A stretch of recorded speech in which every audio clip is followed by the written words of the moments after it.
Hey guys, what's poppin'? In this video, I'll be showing you the wallet finder. Just enter your wallet preference and we'll show you the best wallet for your needs. What is your main use for the wallet? Going to secure, storage or daily spending.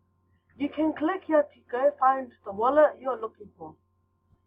So for example, I'm going to click the one that's secure and storage. You'll go to this.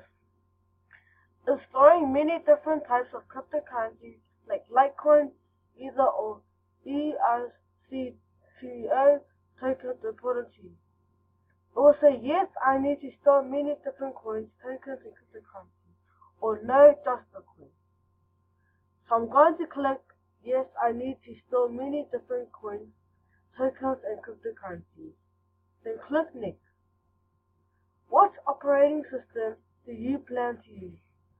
iOS, Android or desktop? Wallet apps are built to run on different operating systems.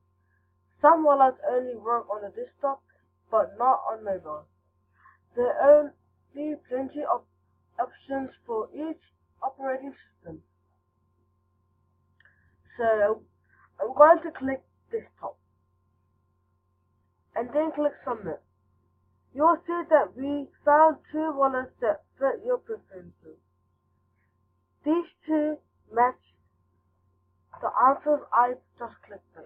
Ledger Nano S and Trezor. Learn more by clicking the blue and buy by clicking the green. So I'm going to end the video right here. To find more information, go to the WizCoins website. You can read over 150 pages. So I'm going to end the video right here. And thanks for watching, and I hope you learned how to find your wallet.